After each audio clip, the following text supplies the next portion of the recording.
Today's Quick Bites, we're going to talk about BitCity.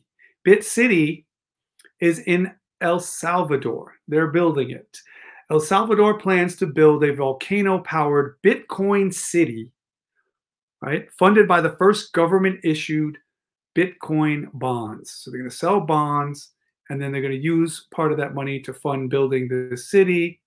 But its crypto moves could be economically implosive, according to Robinhood Snacks. That's where I got this story from.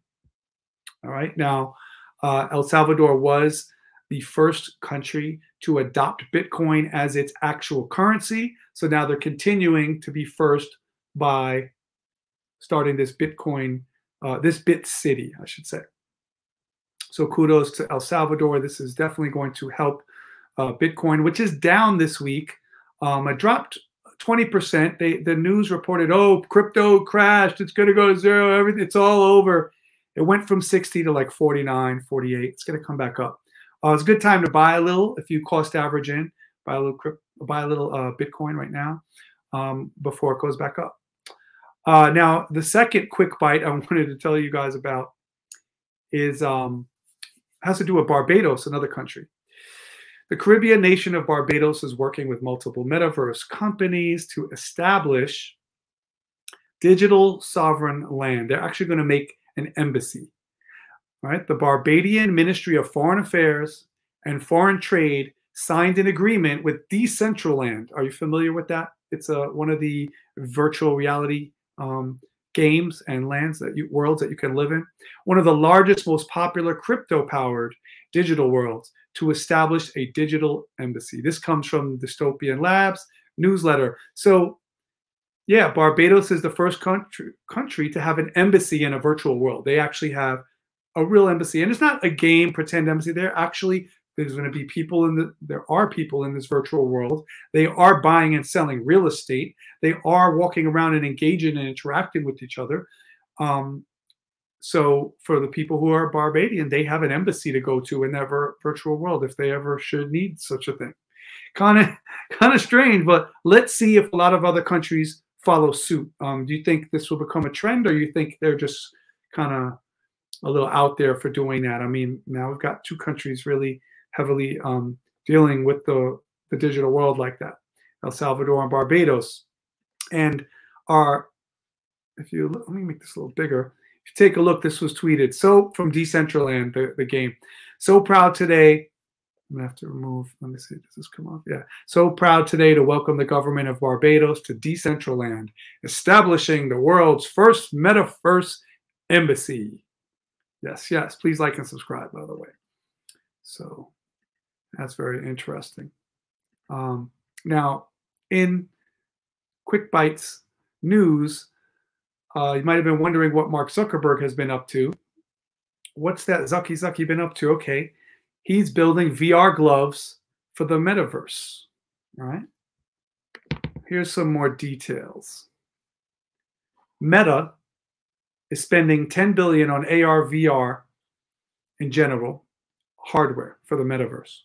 That's why he changed the name of the company to Meta instead of Facebook, because now he's going to be doing more things than just Facebook. He's getting into the metaverse, and he's probably going to be creating things to go with that. The first thing up are these gloves, but it's not the last.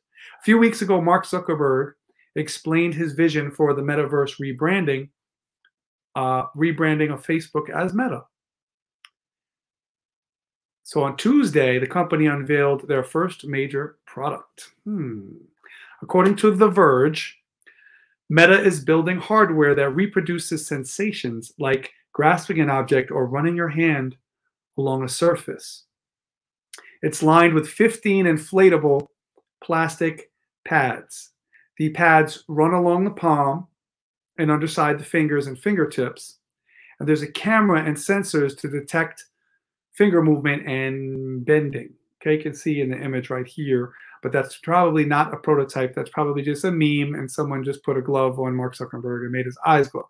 So don't take that as a product demonstration, but basically it's going to give you the idea. Now, if you pick up let's say you pick up a plate in the virtual world, the finger pads would inflate to create a real life feeling of something's in your hand, something's touching your fingers. This technology is called soft robotics and replaces traditional haptic technology that uses bulky motors with tiny air valves and things like that. This is all coming from The Verge. Now, in this article by The Hustle, they explained that even if Meta nails the technology, there's a number of challenges it faces before going to this market, including hand size. Hand sizes differ greatly, right? So the glove has to be a tight fit in order to be effective, and you're going to have kids using it, larger people, smaller people, right? Men, women. So cleaning the glove will also probably not be as easy as throwing it in the laundry.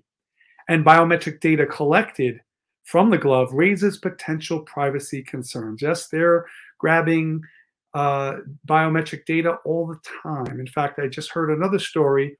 I'll probably report about it in the next Cybersky podcast about China collecting our DNA info from vaccination. I don't know if that's just in China, but somehow they're taking the info that they get from medical stuff, getting your DNA, and they're adding it to your data that they've collected from your social media use and your online and your digital footprint. So now we're starting to add that. So Meta will be collecting biometric data from your use of these gloves, right?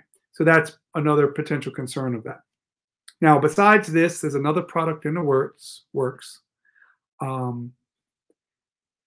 Meta Reality Labs is the full, the unit responsible for the AR and VR headsets and hardware and gloves.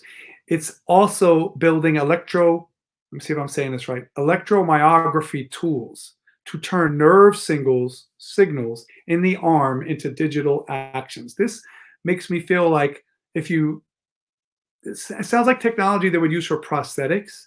So the arms, moving of the arms, the nerve signals sending messages to the hand. So maybe they'll be creating some kind of virtual reality synthesis with AR and with prosthetic hands, which I know also the person thinks of the movement and then the prosthetic moves. I've seen demonstrations of that. So that's very interesting. With a reported 10 million Oculus Quest 2 VR headsets already sold, 4 of them to me for the technology classroom where I work, where I teach at. Meta's solution will set the pace for the industry, just like Zuckerberg planned as far back as 2016. So he's been working on these things since 2016. And yeah, they're spending 10 billion on this metaverse hardware just this year, not altogether, 10 billion this year. And this is the first product. So let me know what you think about that in the chat, in the comments. Those are today's quick bites. We'll be right back with more tech talk. It's a question I have for the audience about Joe Rogan and Spotify. But before we get to that, like the video, share it with more people so they can join us.